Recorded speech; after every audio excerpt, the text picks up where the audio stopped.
당신 이마 한가운데 두 눈썹 사이 안쪽 어딘가에 사실은 눈이 하나 더 숨어 있다는 이야기 한 번쯤 들어보셨을 거예요.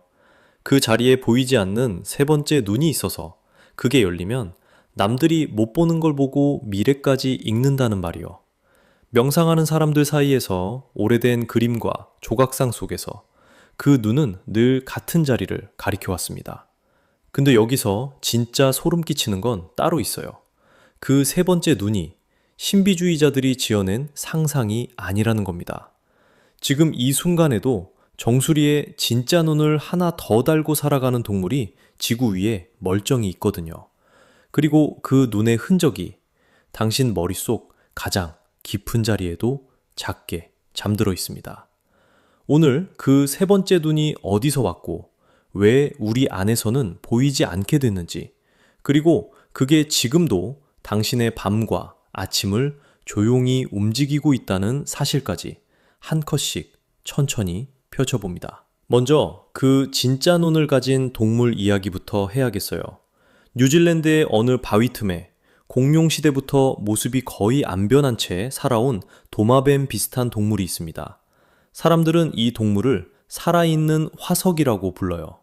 공룡이 사라진 뒤에도 이 작은 생명은 모양을 거의 그대로 간직한 채 버텨왔거든요. 이 동물의 머리 정수리를 자세히 들여다보면 비늘 사이에 작고 동그란 점 하나가 박혀 있어요. 처음 본 사람들은 그냥 무늬인 줄 알았습니다. 그런데 그 점 안을 열어봤더니 충격적인 게 들어있었어요.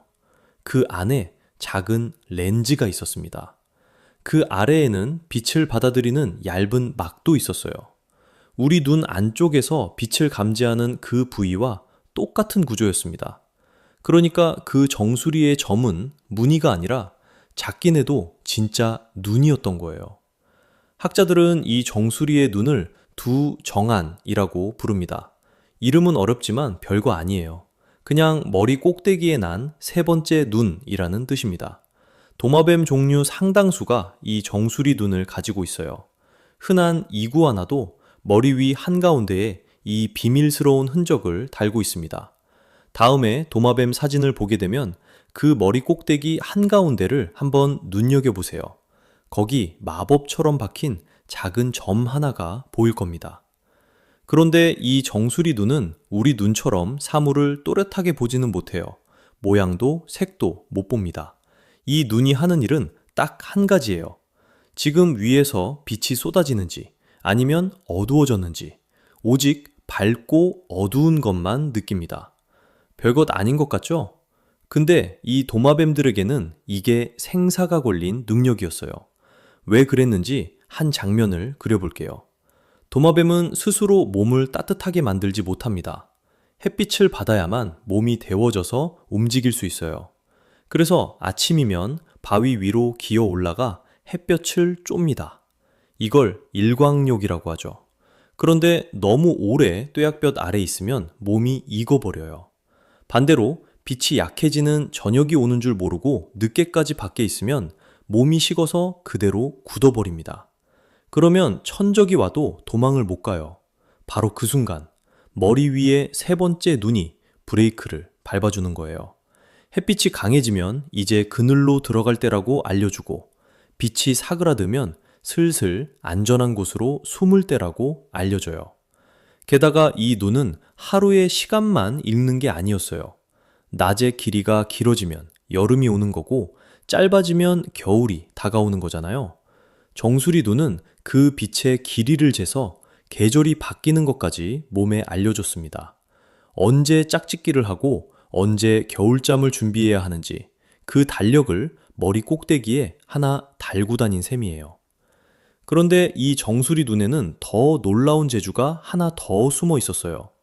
단순히 밝고 어두운 것만 느끼는 게 아니라 빛이 어느 방향에서 기울어져 오는지까지 읽어냈거든요. 하늘에서 내려오는 빛은 사실 일정한 결을 따라 비스듬히 쏟아져요. 우리 눈에는 그냥 환한 하늘로만 보이지만 그 안에는 사람 눈에 안 보이는 무늬 같은 결이 숨어 있습니다. 그리고 이 흐름은 해가 떠 있는 방향에 따라 조금씩 달라져요. 도마뱀의 정수리 눈은 바로 그 보이지 않는 하늘의 무늬를 읽어냈습니다. 그래서 이 눈은 시계이자 달력이면서 동시에 작은 나침반이기도 했어요. 머리 꼭대기로 하늘을 슬쩍 올려다보는 것만으로 방향을 읽어냈으니 낯선 곳에 떨어져도 길을 잃지 않는 머리 위에 달린 길잡이였던 셈이에요. 보는 눈이 아니라 세상을 읽는 눈, 이 작은 점 하나가 그 일을 다 해낸 거예요. 여기서 학자들이 진짜로 멈칫한 대목이 나옵니다.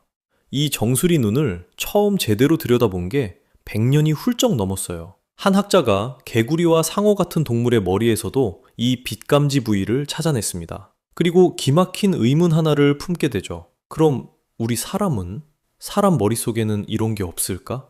이 호기심을 따라 뇌 속을 파고든 연구원들이 가장 깊숙한 자리에서 작은 것 하나를 찾아냅니다. 그게 오늘 이야기의 진짜 주인공이에요. 당신 머리 정중앙, 두 귀를 잇는 선의 한가운데, 거기에 손톱보다도 작은 알갱이 하나가 박혀 있습니다. 크기는 쌀 한 톨줄 정도예요. 생긴 게 솔방울을 쏙 빼닮았다고 해서 학자들은 여기에 송과체라는 이름을 붙였어요. 말은 어렵지만 그냥 뇌 속에 박힌 작은 솔방울이라고 생각하시면 됩니다. 이후 과학자들이 이 솔방울 알갱이의 속을 현미경으로 들여다봤을 때 정말 이상한 걸 봤습니다. 그 안에 우리 눈 안쪽에서 빛을 받아들이는 세포와 똑 닮은 구조가 들어있었거든요. 그게 빛이라고는 한 줄기도 닿지 않는 뇌의 가장 깊은 자리에 들어있었습니다. 이상하잖아요. 빛이 절대 안 들어오는 캄캄한 곳에 왜 눈에나 있어야 할 세포가 박혀 있을까요? 답은 도마뱀 정수리에 있었어요. 그 솔방울 알갱이와 도마뱀의 정수리 눈은 까마득한 옛날 같은 뿌리에서 갈라져 나온 형제였던 겁니다. 우리 먼 조상들도 정수리로 빛을 직접 느끼던 그 옛 눈을 가지고 있었어요. 그게 얼마나 오래된 흔적인지 보여주는 화석이 하나 있습니다. 아주 먼 옛날 살았던 어느 도마뱀의 머리뼈를 들여다봤더니 정수리 자리에 빛을 받던 눈의 흔적이 하나도 아니고 둘이나 나란히 남아 있었어요. 예달린 보통 눈 두 개에 정수리에 빛을 읽는 눈이 또 둘. 그러니까 이 도마뱀은 사실상 눈이 네 개였던 셈이에요. 머리 위로 빛을 읽는 길을 두 갈래나 열어두고 살았던 겁니다. 그만큼 빛을 읽는다는 건 그 시절 생명에게 목숨이 걸린 일이었어요. 그런데 우리는 진화의 긴 길을 걷는 동안 그 눈을 머리 표면에서 잃어버립니다. 두꺼운 머리뼈가 그 위를 덮어버렸거든요. 하지만 기관 자체가 완전히 없어진 건 아니었어요. 머리뼈 안쪽 깊은 곳으로 자리를 옮긴 채 모양만 작은 알갱이로 남았습니다. 그게 바로 당신 머릿속의 솔방울, 송과체예요. 정수리에 있던 세 번째 눈이 안으로 숨어 들어가 남긴 흔적인 거죠. 그런데 이렇게 빛으로 시간을 읽는 능력, 알고 보면 도마뱀과 우리 사람만의 것도 아니에요. 거의 모든 동물이 이 능력을 가지고 있어요. 깊은 바다의 먹장어 같은 원시적인 물고기부터 정수리에 눈을 단 도마뱀, 그리고 우리 사람에 이르기까지 살아있는 거의 모든 척추동물이 빛으로 자기 몸의 시간을 맞추며 살아갑니다. 이게 무슨 뜻이냐면요. 빛으로 시간을 읽는 이 감각이 생명의 역사에서 어마어마하게 오래된 본능이라는 거예요. 놀랍게도 이건 눈으로 사물을 보는 능력보다도 먼저 생겼어요. 까마득한 옛 생명에게는 모양을 알아보는 일보다 지금이 낮인지 밤인지를 아는 게 먼저 목숨을 좌우했거든요. 생각해보면 당연한 일이기도 해요. 시계도 달력도 없던 그 시절 누가 시간을 알려줬겠어요? 오직 해였습니다. 해가 뜨면 활동하고 해가 지면 숨고 쉬었어요. 밤에 활동해야 할 동물이 한낮에 돌아다니면 잡아먹혔고 낮에 움직여야 할 동물이 밤에 헤매면 길을 잃었습니다. 그래서 모든 생명은 자기 몸 안에 빛을 읽는 시계를 하나씩 갖게 됐어요. 그 시계의 한 형태가 도마뱀에게는 정수리의 눈이었고 당신에게는 뇌 속 솔방울인 겁니다. 그런데 이 솔방울, 그냥 옛날 흔적으로 굳어만 있는 게 아니에요. 지금 이 순간에도 당신 안에서 멀쩡히 일하고 있거든요. 옛날 정수리 눈이 하던 일과 정확히 똑같이 빛으로 시간을 읽는 일을요. 다만 방식이 영리하게 바뀌었어요. 이제 송과체는 직접 빛을 보지 않습니다. 대신 당신의 두 눈이 받아들인 빛의 정보를 신호로 전달받아요. 아침에 파란 빛이 눈으로 들어오면 그 소식이 뇌의 깊은 곳 솔방울까지 전해집니다. 지금은 낮이라고요. 그러면 송가채는 조용히 입을 다물어요. 반대로 밤이 와서 어두워지면 그제야 송가채가 일을 시작합니다. 어떤 물질을 몸 곳곳으로 흘려보내거든요. 바로 잠을 부르는 신호물질 멜라토닌이에요.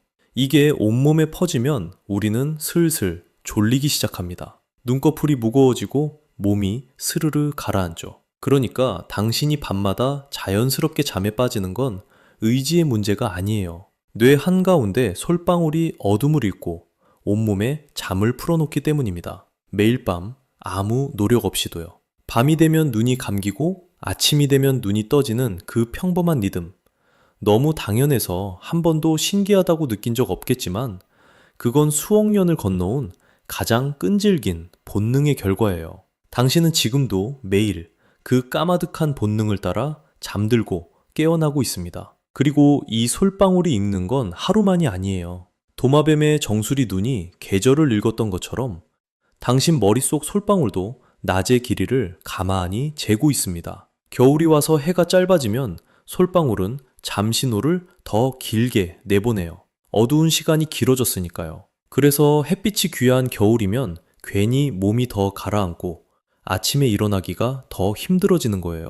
반대로 해가 길어지는 봄이 오면 몸이 가벼워지고 마음까지 들뜨죠. 그게 단순한 기분 탓만은 아니에요. 당신 안의 솔방울이 빛의 길이를 읽고 계절에 맞춰 몸의 리듬을 조용히 바꿔놓는 겁니다. 머릿속 깊은 자리에서 옛 정수리 눈이 여전히 계절을 세고 있는 셈이죠. 그런데 옛날 사람들은 이 솔방울의 정체를 전혀 몰랐어요. 그저 뇌 한가운데 너무도 외딴 자리에 홀로 박혀있는 이 작은 알갱이를 보면서 뭔가 특별한 게 분명하다고 여겼습니다. 지금으로부터 약 400년 전, 한 유명한 철학자가 이 솔방울을 두고 놀라운 주장을 했어요. 그는 이 작은 알갱이가 바로 영혼이 머무는 자리라고 믿었습니다. 우리 두 눈과 두 귀로 들어온 세상의 모든 것이 여기 한 점에 모이고 거기서 영혼과 만난다고 본 거예요. 왜 하필 여기였을까요? 그 철학자가 보기에 우리 뇌는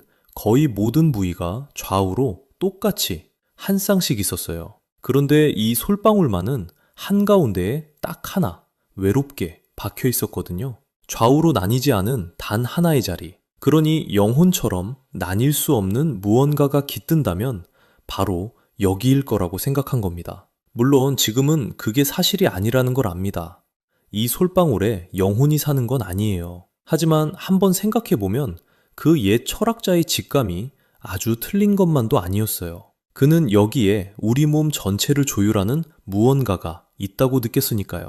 그리고 실제로 이 솔방울은 우리 몸의 하루 전체를 빛으로 조율하고 있었습니다. 사람들이 이마 한가운데를 가리키며 세 번째 눈이라고 부른 것도 비슷한 직감이었을 거예요. 정확한 이유는 몰랐지만 그 깊은 자리에 뭔가 특별한 게 있다는 걸 어렴풋이 느낀 거죠. 그 느낌이 신비주의로 흘러가면 영적인 눈 이야기가 됐고 과학으로 따라 들어가면 빛을 읽는 솔방울 이야기가 된 겁니다. 같은 자리를 두고 한쪽은 믿었고 한쪽은 밝혀냈어요.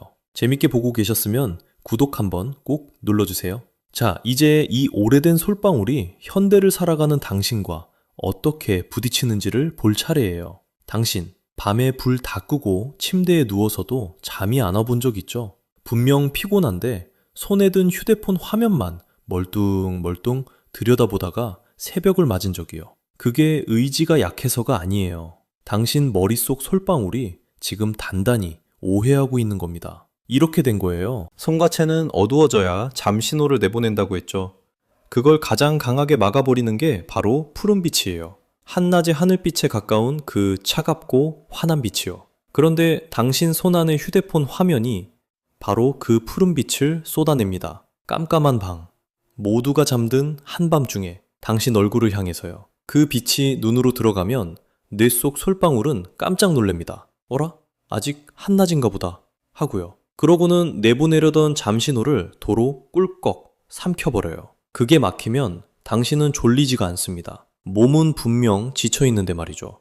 이 작은 빛 하나가 얼마나 강력하냐면요. 한 연구에서 자기 전 휴대폰 화면을 들여다본 사람들의 멜라토닌 분비가 눈에 띄게 줄어든 게 확인됐습니다. 환한 방에서 보면 그 흐름이 더 크게 가로막혔어요. 손 안의 작은 불빛 하나가 당신의 밤 시계를 그렇게 조용히 흐트러뜨리고 있었던 거예요. 여기서 좀 서늘한 사실이 하나 있어요. 수억 년 동안 당신의 조상들에게 푸르고 환한 빛은 단 하나, 하늘의 빛뿐이었어요. 그 빛이 보이면 무조건 낮이었습니다. 단 한 번의 예외도 없었어요. 그래서 당신 머릿속 솔방울은 푸른 빛을 보면 지금이 낮이라고 철석같이 믿도록 만들어졌습니다. 문제는 솔방울에게 이 믿음은 단 한 번도 틀린 적이 없는 완벽한 규칙이었다는 거예요. 의심할 이유가 아예 없었던 거죠. 바로 그 빈틈을 손바닥만한 화면 하나가 처음으로 파고든 겁니다. 지구가 생긴 이래 한 번도 어긋난 적 없던 약속을 거스르면서요. 그러니까 잠이 안 오는 밤, 당신을 잠 못 들게 하는 건 휴대폰 속 영상이나 메시지가 아닐지도 몰라요. 그 화면이 뿜어내는 가짜 햇빛에 당신 안에 가장 오래된 본능이 감쪽같이 솟고 있는 겁니다. 마지막으로 이 장면 하나만 보고 끝낼게요. 지금 어느 바위 위에서 한 도마뱀이 정수리의 작은 눈으로 저무는 햇빛을 읽고 있어요. 빛이 사그라드는 걸 느끼고 천천히 바위 틈 안전한 곳으로 몸을 숨깁니다. 수천만 년 전에도 그랬고 오늘 저녁에도 똑같이요. 그리고 같은 시각 어느 도시의 방 안에서 한 사람이 침대에 눕습니다. 그 사람 머릿속 깊은 곳에서도 도마뱀의 정수리 눈과 한 뿌리에서 갈라진 작은 솔방울이 조용히 빛을 읽고 있어요. 이제 어두워졌구나. 잘 시간이구나 하고요. 빛으로 시간을 읽던 그 까마득한 감각은 도마뱀의 머리 위에서는 정수리의 눈으로, 당신의 머릿속에서는 작은 솔방울로 모양만 바뀐 채 여태 살아 있습니다. 당신은 한 번도 그 세 번째 눈을 본 적이 없을 거예요. 거울 앞에서도 이마를 아무리 들여다봐도 보이지 않으니까요. 하지만 매일 밤 졸음이 밀려와 눈꺼풀이 무거워지는 그 순간, 그 오래된 눈은 당신 안에서 분명히 한 번 더 깜빡이고 있습니다. 사라진 옛빛의 감각 속에서 사라지지 않는 인류의 본능을 찾습니다. 지금까지 본능 실험실이었습니다.